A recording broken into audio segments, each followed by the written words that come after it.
नमस्कार दोस्तों, मेरा नाम है विशाल। आप सबका स्वागत है स्टॉक बॉक्स के business standard plus financial express plus economic times के एनालिसिस वीडियो में। इस वीडियो में हम डिस्कस करने वाले हैं बिजनेस न्यूज़पेपर्स के कुछ बहुत ही बढ़िया आर्टिकल्स। ऐसे आर्टिकल्स जो आपके इनकम, आपके खर्चे, आपके इन्वेस्टमेंट्स की वैल्यू, आपके जॉब एंड बिजनेस प्रोस्पेक्ट्स, इन सारी चीजों को अफेक्ट करते हैं। तो अगर आपको ऐसे वीडियोस पसंद है, ऐसा कंटेंट पसंद है ना, तो आप इस चैनल को सब्सक्राइब कर लीजिए, क्योंकि रोज ऐसे वीडियोस आपको यहाँ पे मिलेंगी और आपके फीड में आएंगी। और वीडियो को भी लाइक कर दीजिएगा अगर आपको ऐसे वीडियोस पसंद आते हैं तो। शुरुआत करते हैं आज के ओवरव्यू से। क्या-क्या आर्टिकल्स डिस्कस करने वाले हैं। आर्टिकल्स कम है लेकिन क्वालिटी बहुत अच्छी है आर्टिकल्स की। कंसेप्चुअली आज काफ़ी चीज़ हमें सीखने को भी मिल सकती है इसमें। तो सबसे पहला है Trump tariffs hammer markets globally, rupee sinks below 87 पर डॉलर। तो ट्रम्प ने टैरिफ लगाया और इससे हथौड़ा चलाया है ग्लोबली सारे मार्केट्स पर। यहाँ पे स्टॉक मार्केट्स की बात हो रही है, चाहे लंदन यूके की बात करें, इंडिया की, चाइना की, जितने भी एशियन मार्केट्स हैं, यूरोपियन मार्केट्स हैं, सब पे असर पड़ा है और रुपया 87 के भी नीचे चला गया है। तो इसके ऊपर हम लोग थोड़ा फोकस करेंगे। India UK FTA talks likely to resume this month. India और यूके के बीच में फ्री ट्रेड एग्रीमेंट की बात सालों से चल रही है, लेकिन अब वो फिर से शुरू होने वाली है, जो रुकी हुई थी। Buoyed by new orders, factory activity hits 6-month high in January. Factory activity 6 महीने के सबसे ऊपरी स्तर पर है इस वक्त। तो फैक्ट्री एक्टिविटी होता क्या है और इससे हमारा क्या लेना देना है, ये डिस्कस करेंगे। आरबीआई ट्रेड्स ट्रम्प टैरिफ पे टैरिफ। तो ये एक एडिटोरियल आर्टिकल है, काफी अच्छा इन्होंने हेडलाइन चूज किया है। तो अब बजट ने क्रिएट किया है हमारे लिए एक मॉनेटरी ईजिंग का रूम। तो इसका कैसे फायदा उठा सकता है आरबीआई, हमें देखना होगा। और उठाता है या नहीं उठाता है, उठाना तो पड़ेगा, बहुत ज्यादा एक्सपेक्टेशंस है हमारी। तो Fitch flags downside risk to India's rating. जो पेस ऑफ डेट रिडक्शन है वो ग्रेजुअल है। तो फिच ने क्या किया है, डाउनसाइड रिस्क फ्लैग किया है इंडिया की रेटिंग के लिए। तो हमारी क्रेडिट रेटिंग होती है, वैसे इंडिया की भी है। हमारी जो हम जैसे क्या बोलते हैं, सिविल स्कोर। तो क्या होने वाला है इंडिया के सिविल स्कोर में चेंज और इससे क्या फर्क पड़ेगा, ये देखेंगे। और एक बहुत ही बढ़िया आर्टिकल है ये, editorial article, the genesis of 4% inflation target. मैं हमेशा बोलता हूँ आरबीआई का टारगेट कितना है, 4%। तो ये टारगेट आया कहां से, ये नंबर निकाला कहां से है भाई हमने, ये भी तो एक सवाल है। 4 क्यों है, 2 भी तो हो सकता है, 1 भी हो सकता है, या 5 भी हो सकता है। स्पेसिफिकली 4 कौन से फॉर्मूला से आया है, इसके ऊपर हम डिस्कस करेंगे कि इंटरेस्टिंग इसके पीछे बैक स्टोरी है। एंड हमें तब समझ में आएगा कि क्यों हमने ये टारगेट रखा है। तो शुरुआत करते हैं आज के सबसे पहले आर्टिकल से। Trump tariffs hammer markets globally, rupee sinks below 87 पर डॉलर। इससे भाई मुझे क्या फर्क पड़ता है? भाई देखो, ट्रम्प वहां बैठे बैठे हमारी लाइफ को काफी इफेक्ट कर रहे हैं। सबसे पहले तो हमारी करेंसी लगातार, अगर आप देखेंगे, कमजोर होते जा रही है। तो ऑफकोर्स जितने भी लोग बाहर जाने का सोच रहे हैं ना पढ़ने के लिए, उनके लिए ये प्रॉब्लमेटिक रहने वाला है, क्योंकि कहाँ रुपया 84 85 जा रहा था, और अब जिसको करोड़ रुपए फीस देनी है, 50 लाख फीस देनी है, एटलीस्ट 50 लाख लग ही जाते हैं, उनके लिए तो काफ़ी बड़ा कॉस्ट ऐड हो गया ना इसमें, राइट? और आगे के प्रोजेक्शंस भी अच्छे नहीं है रुपए के लिए। अब ये देखिए, इंडिया का जो शेयर बाजार है और रुपी है, ये टंबल हुआ है मंडे को। ग्लोबल सेल ऑफ को हम भी ट्रैक करें, पूरी दुनिया में सेल ऑफ आ रहा है, मतलब पूरी दुनिया में बिकवाली हो रही है। तो डोनाल्ड ट्रंप के आने के बाद जो टैरिफ थ्रेट्स आए हैं उनके द्वारा, इसकी 25% लगा देंगे, कनाडा पे 25% टैक्स लगा देंगे, मेक्सिको पे 10% एडिशनल लगाएंगे चाइनीज गुड्स पे। तो क्या हो रहा है, अगला मूव क्या होगा, ये सोच सोच के इन्वेस्टर्स परेशान है, तो शेयर मार्केट्स में सेलिंग हो रही है। यूरोपियन यूनियन भी है, अब कहा जा रहा है कि अगले जो है लाइन में यूरोपियन यूनियन ही है। ठीक है, अगला नंबर। तो यूएस प्रेसिडेंट, उन्होंने लेटर डिसाइड किया कि वो पॉज कर देंगे एंटिसिपेटेड टैरिफ्स 1 महीने के लिए विद मेक्सिको। अब देखिए, इनकी यही टैक्टिक्स है। ये 25% टैक्स कनाडा मेक्सिको पे मेरे हिसाब से तो नहीं लगा सकते। इन्होंने अगर लगाया तो वहां से आने वाली एसेंशियल चीजें भी बहुत सारी हैं, जो यूएस में 25% अगर महंगे हो गए ना, तो पता नहीं वहां पे इन्फ्लेशन कहाँ पहुंचेगा। तो ये एक टैक्टिक्स है कि आप पहले ही डरा दो, आपने पास कर दी ऑर्डर 25% और फिर तुरंत वापस ले लिया। क्यों? ताकि वो तुरंत से नेगोशिएशन टेबल पर आ जाए। वो आप पहले ही फ्रंट फुट पे रहना चाहते हो, तो यहाँ पे इसीलिए आप पहले ही फायर कर रहे हो अपना वेपन। और उसके बाद आपको भी लड़ाई नहीं करनी है, आपको भी ट्रूस चाहिए, आपको डिस्कशन करना है, लेकिन आपको दिखाना है कि आप ये फायर कर सकते हो। ठीक है, आपके पास वेपन्स हैं। और वो ऐसा किया है, यहाँ पे यही टैक्टिक्स यूज किया है डोनाल्ड ट्रंप ने। तो मेक्सिको ने बात की है, फिर अगर आप देखेंगे यूएस के प्रेसिडेंट से, यानी यहाँ पे 1 महीने का टाइम मिला है, नेगोशिएशंस होंगे, डील करेंगी दोनों कंट्रीज़ और फिर अब नेगोशिएशन ही वहाँ से स्टार्ट होगा, जहाँ एक्चुअली जो होना था एंड में कि हाँ, ठीक है, नहीं होता है तो हम ये करेंगे, शुरुआत ही वहीं से हुई। तो शुरुआत उल्टी हुई है नेगोशिएशंस की। रुपी ने 87 का जो की मार्क है ना, उसको ब्रीच कर दिया, 87.30 चला गया रुपया, जब तक कि आरबीआई ने इंटरवीन किया लॉसेस को लिमिट करने के लिए, और करेंसी 87.19 पर डॉलर पे क्लोज हुआ है, डाउन 0.4% प्रीवियस सेशन से। तो लगातार हमें डिक्लाइन देखने को मिल रहा है। और आप ये देखिए, जो ग्लोबल इंडिसेस भी है ना, पूरी दुनिया भर के शेयर बाजार कल रेड थे। अगर आप यूएस को देखेंगे, S&P 500, नास्डैक कंपोजिट, ये दोनों वहाँ के इंडेक्स है, ये तीनों। इसके अलावा यूरोप में यूरो स्टॉक्स 50, ये देखिए 1.5% नेगेटिव। डैक्स इंडेक्स, जर्मनी का इंडेक्स है, 1.6% नेगेटिव। एशिया में देखिए, Taiwan index 3.5% negative, Japanese 2.7%, KOSPI south Korean index है 2.5%, निफ्टी 50 और सेंसेक्स इसका है, इंडिया का है 0.5, 0. हम तो फिर भी काफी सही रहे हैं उनके कंपैरिजन में। और एसएससी कंपोजिट चाइना का इंडेक्स है 0.1% नेगेटिव, और हांगसेंग जो है ये हांगकांग में है, तो ये भी यहाँ ये बिल्कुल फ्लैट रहा है। तो China Hong Kong kind of flat रहे हैं। निफ्टी और सेंसेक्स भी कल इतना ज्यादा नहीं गिरा जितना बाकी हमें मार्केट में सेल ऑफ देखने को मिला है कंपैरेटिवली। तो मेजर करेंसीज में भी अगर आप देखोगे तो जो फॉल आया है 31 जनवरी का है, ये देखिए, ये 3 फरवरी का डेटा है। तो 31 से 3 तक 3 दिन में जो चेंज आया परसेंटेज, सबसे ज्यादा मेक्सिको गिरा है, फिर साउथ अफ्रीका, यूरो, और उसके अलावा Indonesia, Korean von, British pound, और फिर आता है इंडियन रुपी। इंडियन रुपी तीसरी मोस्ट डेप्रिशिएटिंग करेंसी रही है अगेंस्ट किसके? यूएस डॉलर के। तो third most depreciating country, sorry, seventh मैंने उल्टा बोल दिया, तीसरा ये नीचे से है। ठीक है, तो it's a positive thing. 1 2 3 4 5 6 7, seventh most depreciating currency रहा है इंडियन रुपी अगेंस्ट डॉलर पिछले 4 दिनों में, 31 जनवरी से अगर आप 3 फरवरी तक का डेटा देखोगे, which is also not really bad. Of course नीचे आ रहे हैं हम, लेकिन रिलेटिवली हम काफी अच्छा परफॉर्म कर रहे हैं बाकी दुनिया से। तो कहीं ना कहीं जो जितने लोग भारत से वापस कहीं भारत से बाहर जाने का सोच रहे हैं, उनके लिए एक्सपेंसिव होने वाला है, चीजें एक्सपेंसिव होने वाली है। जो लोग बाहर से कुछ इंपोर्ट करते हैं, उनके लिए सामान काफी एक्सपेंसिव हो जाएगा, राइट। जो एक्सपोर्ट करते हैं उनको फायदा हो जाएगा। लेकिन अगर आप एक्सपोर्ट करते हो, तो इनकेस अगर आप एक्सपोर्ट कर रहे हो, जैसे अब देखिए इंडिया में क्या प्रॉब्लम्स होगी स्टार्टअप्स के लिए।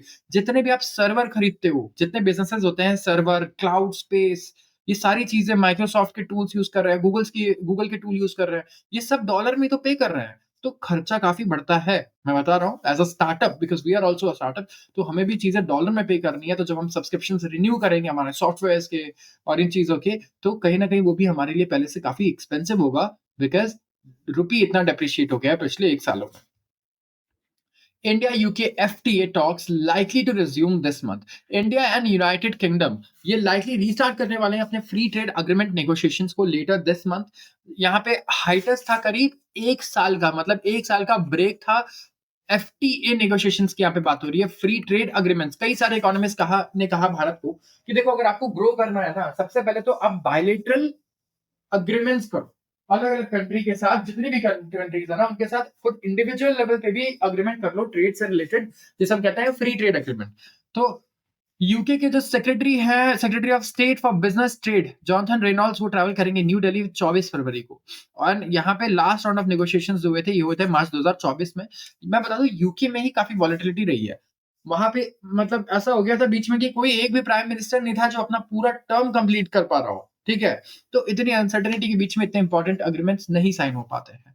जो ट्रेड टॉक्स है बिटवीन टू कंट्रीज, वो लॉन्च किए गए थे जनवरी 2022 में कंजर्वेटिव गवर्नमेंट द्वारा, जिसे British prime minister Boris Johnson lead कर रहे थे।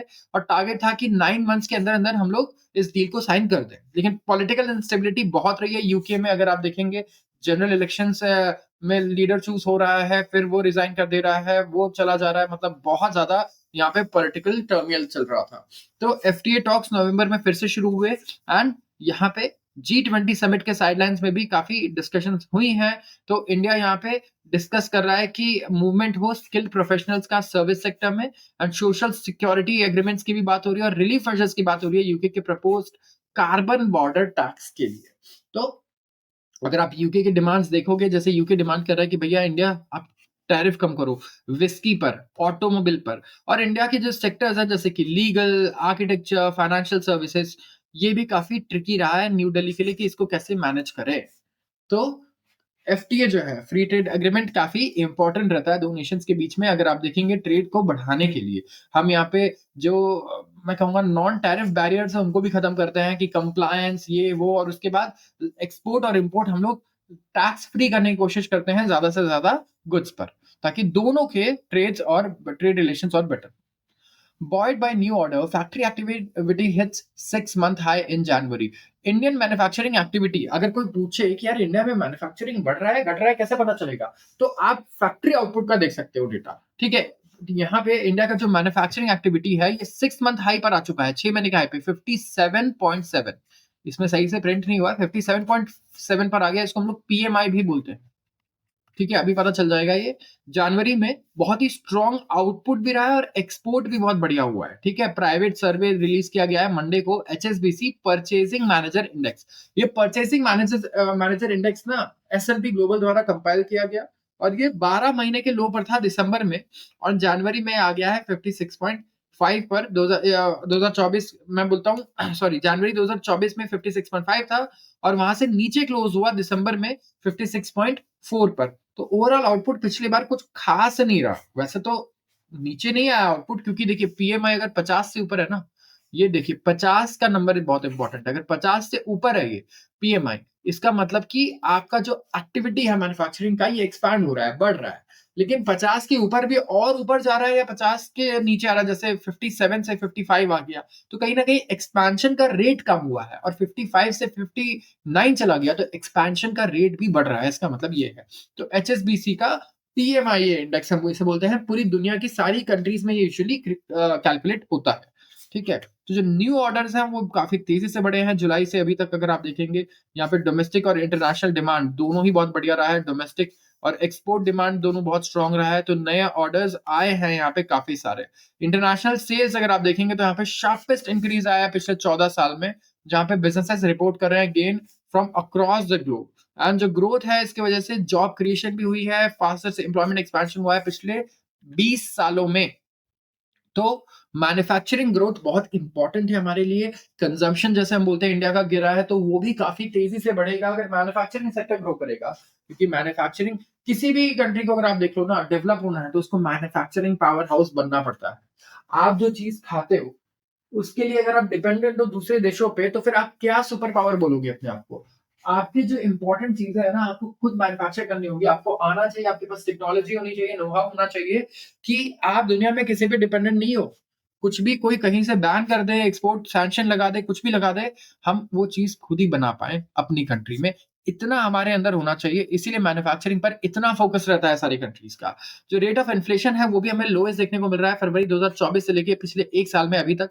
तो इनपुट कॉस्ट थोड़ा कम हुआ है, मतलब रॉ मटेरियल कॉस्ट जो होता है मैन्युफैक्चरिंग में, रॉ मटेरियल लग रहा है, इनपुट लग रहा है, वो कम हुआ है। सेलिंग प्राइसेस में थोड़ा बढ़िया हमें इंक्रीमेंट देखने को मिला है। क्लाइंट एपेटाइट बढ़ा है एज पर रिस्पोंडेंट्स का कहना है। एंड बिजनेस कॉन्फिडेंस भी इंप्रूव हुआ है। 32% फर्म्स जो है एंटिसिपेट कर रहे हैं ग्रोथ, एंड सिर्फ 1% ऐसे लोग हैं जो रिडक्शन एज्यूम कर रहे हैं कि आगे रिडक्शन हो सकता है। तो मैन्युफैक्चरिंग में बढ़िया साइन दिख रही है रिकवरी की। आरबीआई ट्रेड्स ट्रम्प्स टैरिफ पे टैरिफ, तो budget has created room for monetary easing. एक एडिटोरियल आर्टिकल है इकोनॉमिक टाइम्स का। डोनाल्ड ट्रम्प के एग्जीक्यूटिव ऑर्डर्स आए हैं। ठीक है, ये एग्जीक्यूटिव ऑर्डर से ही सारा काम करते हैं। एग्जीक्यूटिव ऑर्डर आए हैं जिसपे इन्होंने इम्पोज किया है टैरिफ की कनाडा पर, मेक्सिको पर और चाइना पर। एंड इसकी वजह से कमोडिटी मार्केट, करेंसी मार्केट, ये सब पूरी तरीके से हिल चुके हैं। तो कमोडिटी मार्केट क्या हो गया, जैसे gold, silver, aluminium, steel, oil, gas, ये सारी कमोडिटीज हैं, राइट।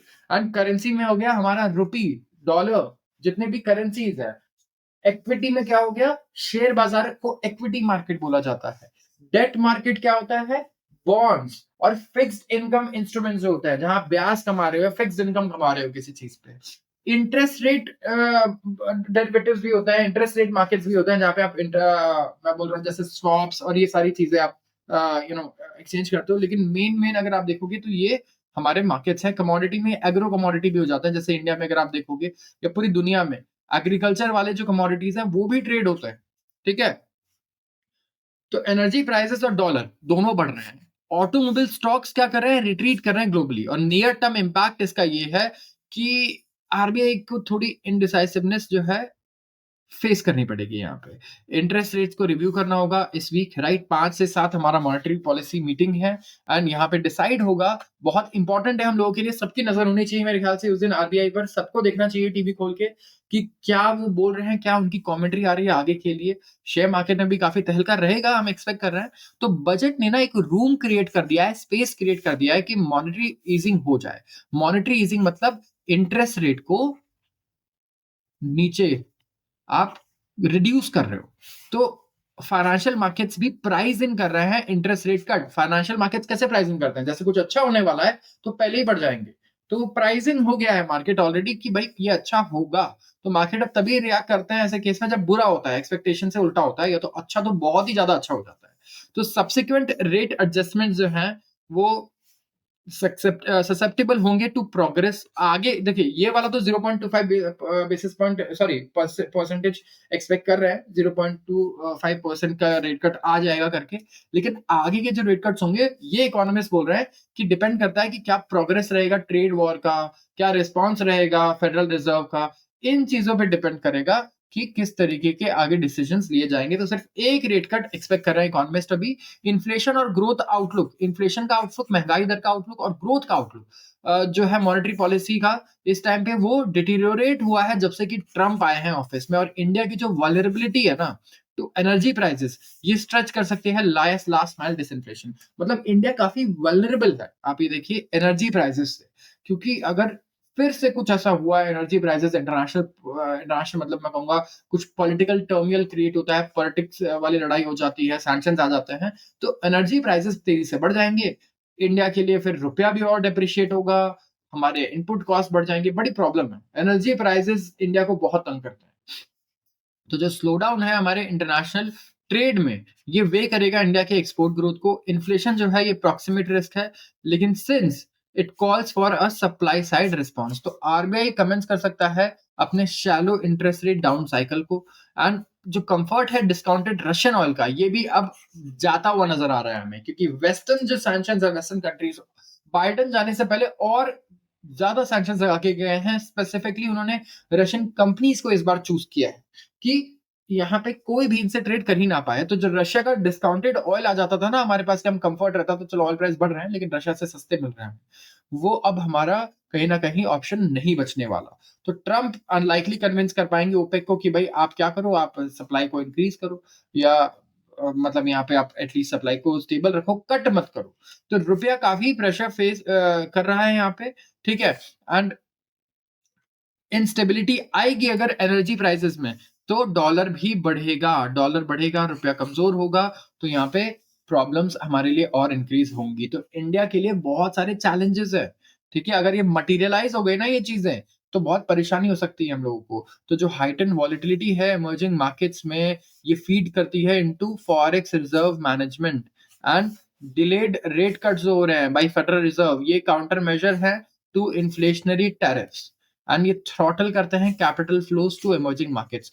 तो रेट कट्स जैसी डिले अगर हो गया, रेट कट और ज्यादा, तो यहाँ पे प्रॉब्लम क्या होगा, जो निवेशक हैं, जो फॉरेन इन्वेस्टर्स हैं, जो इंडिया के शेयर बाजार में पैसे लगाते हैं, वो और लेट कर देंगे आने में। और वो पैसा कहाँ डालेंगे? यूएस में ही रह जाएगा वो पैसा, इमर्जिंग मार्केट्स में नहीं आएगा, जो डेवलपिंग कंट्रीज है उनमें नहीं आएगा।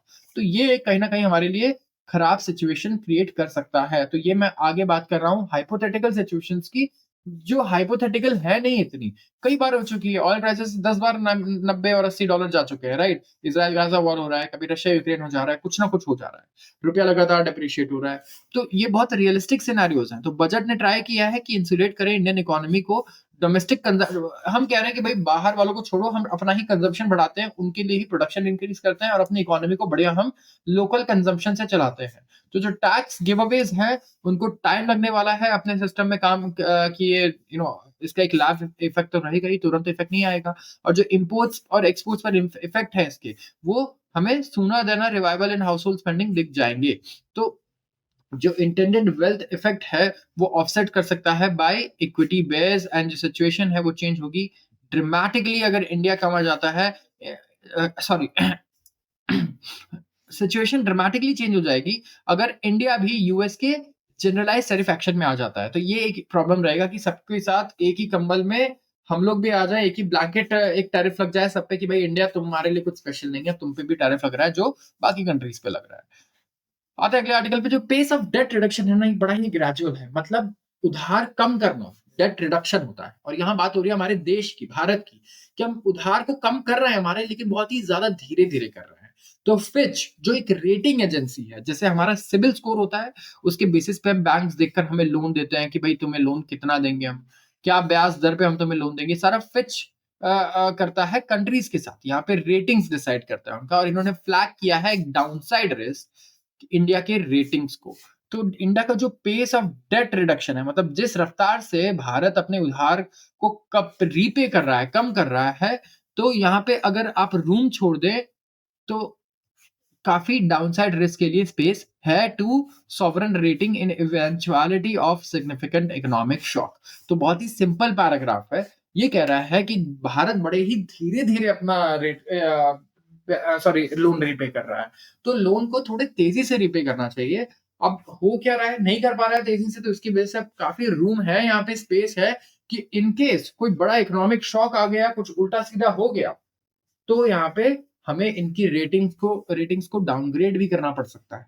तो ये एक काफ़ी, मैं कहूँगा, बैड न्यूज़ हो सकती है इंडिया के लिए अगर कोई ऐसा इकोनॉमिक शॉक आया तो। और जिस हिसाब से डोनाल्ड ट्रम्प यहाँ बैठे हुए हैं, तो ये शॉक तो मुझे लगता है कि बहुत ही, मतलब शॉक नहीं हो सकते हैं, ये सरप्राइज़ नहीं होऊँगा मैं अगर ऐसा कुछ हुआ तो। इट्स लाइक मैं ऑलरेडी मेंटली प्रिपेयर्ड हूँ। तो गवर्नमेंट ने प्रोवाइड किया है ग्रेटर क्लैरिटी अपने मीडियम टर्म फिस्कल स्ट्रैटेजी पे बजट में 2025-26 के। गवर्नमेंट ने कहा है कि हम फिस्कल डेफिसिट को मैनेज करेंगे, कि जो सेंट्रल गवर्नमेंट का डेट है वो ग्रेजुअल डाउन ट्रेंड में ही रहेगा। हमारा जो उधार है सेंट्रल गवर्नमेंट ने जो दिया है वो नीचे की तरफ ही जाता रहेगा, टू 50% प्लस माइनस 1% रहेगा ऑफ जीडीपी बाय FY31 तक। मतलब 7% ऑफ जीडीपी लोअर होगा देन FY25। तो ऐसा जो हमने पाथ बनाया है, रास्ता बनाया है, इसमें हमें फिस्कल डेफिसिट्स को ना सस्टेन करने होंगे just below 4.4% of GDP deficit target FY26 के। और ये हाईली डिपेंडेंट है नॉमिनल जीडीपी ग्रोथ पे। तो देखिए, तो जीडीपी ग्रोथ अगर बढ़ जाए तो बड़ा सुकून मिले हमें। क्योंकि अगर मेरा 10 रुपए उधार है और जीडीपी 100 रुपए है, तो मैं बोलूंगा ना मेरा लेट्स से 10% ऑफ जीडीपी है उधार। लेकिन जीडीपी अगर 10% से ग्रो कर रहा है, तो मेरा उधार ऑटोमेटिकली कम होते जा रहा है। मुझे ज्यादा फिर रिडक्शन पे फोकस नहीं करना है, as a percentage of GDP मैं देख रहा हूँ, तो ऑलरेडी कम होते जा रहा है क्योंकि जीडीपी बढ़ रहा है। तो ये एक इंपॉर्टेंट एस्पेक्ट रहने वाला है, ठीक है, बहुत ज्यादा। तो फिच जो है ट्रैक करता है for the rating it would imply deficits of 7% of GDP and debt in the low of 70% of GDP range by FY31। तो जनरल जो गवर्नमेंट बेसिस पे अगर आप देखेंगे इंक्लूडिंग स्टेट्स, जो फिच ट्रैक करता है फॉर द रेटिंग, ये इंप्लाई करता है कि अगर 7% का डिफिसिट है ना, जैसे 100 रुपए का जीडीपी आपका, और 7 रुपए का आपका डिफिसिट आ रहा है यहाँ पे, और जो डेट है in the low of 70% of GDP range है, मतलब उधार टोटल कितना है आपका, 70 रुपए लेट्स से, ठीक है। 100 रुपए का जीडीपी, 70 रुपए का उधार, और 7% जीडीपी अगर आ रहा है, तो ये एक नॉर्मलाइज्ड मतलब होगा कि हाँ चलो, ये यहाँ पे कंसर्न आ सकता है। तो इंक्रीज कॉन्फिडेंस जो गवर्नमेंट अधेयर कर सकती है अगर इस मीडियम टर्म फिस्कल फ्रेमवर्क पे, तो इससे डाउनवर्ड पाथ पे रहेगा हमारा डेट। हम क्या बोल रहे हैं, 4.4% रखने के लिए बोल रहे हैं, राइट, कि 4.4% पे हम जीडीपी डेफिसिट रखेंगे, प्रॉपर फिस्कल डेफिसिट जो है हमारा, ये देखिए यहाँ पे, ये रहा। एक सेकेंड, ये रहा 4 जो टारगेट है 4.4% का, इसके आसपास या इसके नीचे ही रखेंगे, हमारा ये कहना है FY26 में। एंड कहीं ना कहीं हम डाउन ट्रेंड पे इसकी वजह से चल पाएंगे। तो स्टिल जो पेस है डेट रिडक्शन का एक ग्रेजुअल है, और डाउनसाइड रिस्क यहाँ पे है लार्ज इकोनॉमिक शॉक से।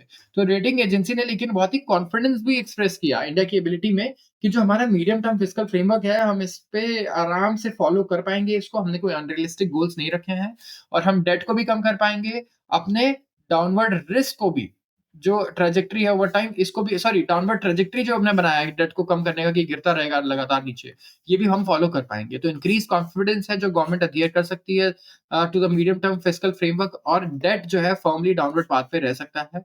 ये पॉजिटिव होगा for the sovereign rating over time. Still जो पेस ऑफ डेट रिडक्शन है ना, ये काफी ग्रेजुअल है। इसकी वजह से क्या है, डाउनसाइड रिस्क काफी ओपन है फ्रॉम लार्ज इकोनॉमिक शॉक।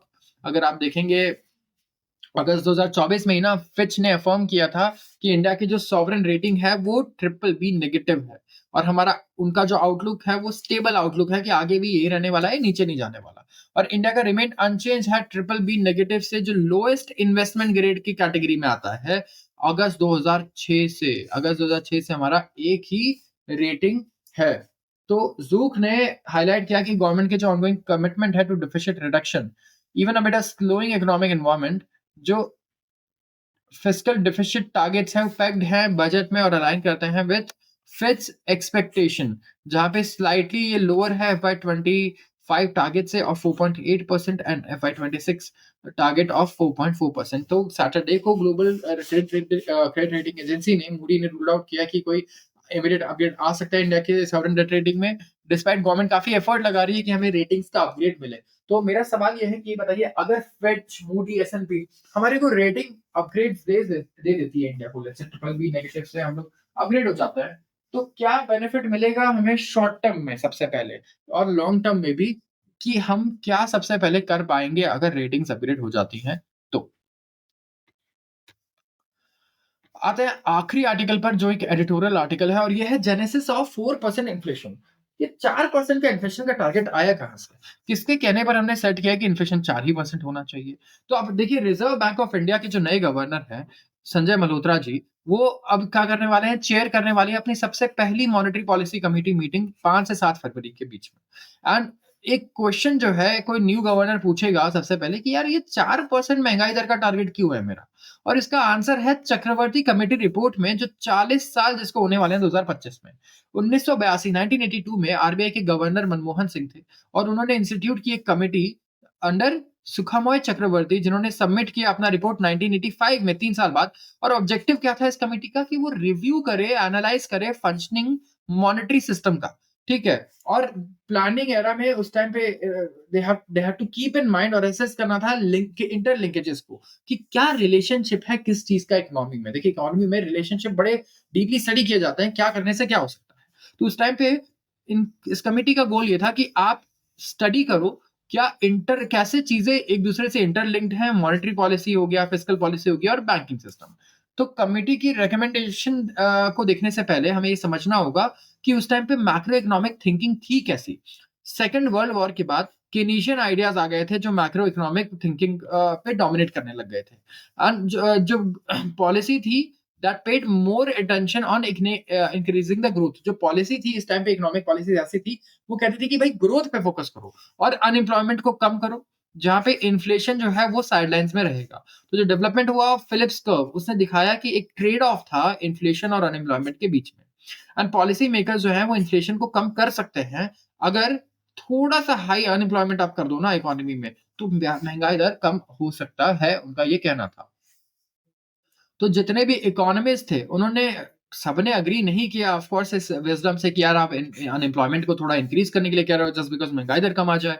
तो 1968 में मिल्टन फ्रीडमैन ने आर्ग्यू किया कि टेम्परेरी ट्रेड ऑफ हो सकता है इन्फ्लेशन और अनएम्प्लॉयमेंट के बीच में, लेकिन ये परमानेंट नहीं रहेगा। मतलब अगर महंगाई दर ज्यादा है तो इससे इन्फ्लेशन की एक्सपेक्टेशंस भी और ज्यादा बढ़ जाती हैं, जो क्या किक ऑफ करता है, जो किक ऑफ करता है इन्फ्लेशन साइकिल, की इन्फ्लेशन यहाँ से बढ़ना शुरू हो गया, अब लगातार बढ़ते जाएगा। तो फ्रीडमैन की जो प्रोफेसी थी वो बिल्कुल सही प्रूव हुई जब वर्ल्ड इकोनॉमी ने सफर किया किससे, हाई इन्फ्लेशन से और हाई अनएम्प्लॉयमेंट से। इन्फ्लेशन भी हाई था, अनएम्प्लॉयमेंट भी हाई था 1970 के टाइम पर। तो मैक्रो इकोनॉमिक जो मैक्रो थिंकिंग थी वो चेंज हो गई फ्रॉम कीनेशियन टू मॉनेटरिज्म। और एक आइडिया ये था कि जो मनी सप्लाई, अगर आप पैसे को ज्यादा बढ़ा दोगे ना हमारे मार्केट में, तो उससे महंगाई दर भी बढ़ जाएगी, पैसे के सप्लाई बढ़ने से। ज्यादा पैसा प्रिंट करोगे अगर, तो जो रोल था मॉनेटरी पॉलिसी का वो ये था कि आप ना महंगाई दर को कंट्रोल करके रखो। और कैसे कंट्रोल करो, मनी सप्लाई से, पैसे के सप्लाई को कम कर दो ताकि महंगाई दर भी कम हो जाए। तो अब आता है चक्रवर्ती कमेटी पर। इन्होंने नोट किया कि जो शेयर है पब्लिक सेक्टर का इंडिया के सेविंग्स में, वो बढ़ चुका है कितना, 8.5% से, जो पहले 5 साल थे 1951 से 56, 8.5% शेयर था हमारे, ठीक है। और अब वो बढ़कर हो गया 23.2% बाय सिक्स FYP, ये था 1980 टू 85। तो हायर शेयर ऑफ रिसोर्सेज मिले, लेकिन गवर्नमेंट स्टिल क्या कर रही थी, डेफिसिट फाइनेंसिंग कर रही थी, जिसमें ये क्या करती थी, ट्रेजरी बिल्स दे देती थी, आरबीआई को इश्यू कर देती थी, ठीक है। फंड्स डायरेक्टली आरबीआई से ले लेती थी सेंट्रल बैंक उस टाइम पे। सेंट्रल बैंक को क्या बोला कि भाई पैसा प्रिंट करो, लाओ हमें दो। तो जो शेयर था डेफिसिट फाइनेंसिंग का पब्लिक सेक्टर फाइनेंसेस में 12 से 13% था।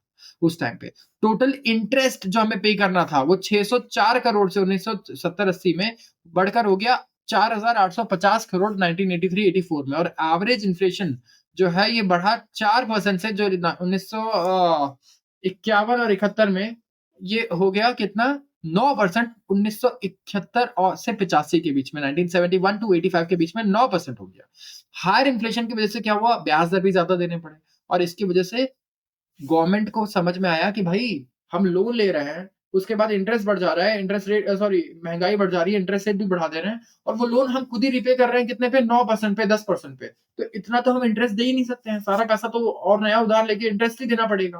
तो जो ब्रॉड फंक्शनिंग था इंडियन इकोनॉमी का, रिसर्जेंस था मॉनेटरिज्म का, तो कमिटी ने आर्ग्यू किया कि प्राइस को ना स्टेबल रखना बड़ा जरूरी है। ये एक इक्वली इंपॉर्टेंट गोल है कि आप प्राइस को स्टेबल रखो, और गोल होना चाहिए ये मॉनेटरी पॉलिसी का कि प्राइस को बढ़ते रहने या घटते रहने से कंट्रोल करने की जगह स्टेबल रखने पे कंट्रोल करना चाहिए। और इन्होंने ऐड किया कि हम बिलीव करते हैं कि जो एवरेज एनुअल इंक्रीज है ना वो 4% से ज्यादा का नहीं होना चाहिए होलसेल प्राइस इंडेक्स में। और इसके लिए हमारे पास फिर क्या होगा, इसके बाद हमारे पास इनफ रूम होगा कि रिलेटिव प्राइसेस जो है चेंज हो over the years as may be necessitated by changes in investment priorities and technological developments। तो कमेटी ने नोट किया कि जो मेन रीजन है ना ये बढ़ते हुए महंगाई दर का, वो ये था कि मनी का सप्लाई बहुत तेजी से बढ़ रहा है, और इसकी वजह से डिफिसिट फाइनेंसिंग भी बढ़ रही है। तो गवर्नमेंट ने क्या किया, the government should finance it's plan expenditure bye tapping public savings. अब देखिए आइडिया क्या दिया गया कि देखिए गवर्नमेंट को अगर पैसा खर्ची करना है ना, पब्लिक के पास सेविंग्स पहले 5-6% थी, 7% थी, अब 30% हो गई है ओवरऑल। तो क्या करो आप, पब्लिक से पैसा लो। तो यहाँ पे ऐसे आप गवर्नमेंट को इस तरीके से बोरोइंग करो कि यहाँ पे मार्केट ड्रिवन इंटरेस्ट रेट हो, इंटरेस्ट रेट ब्याज दर जो है मार्केट डिसाइड करे।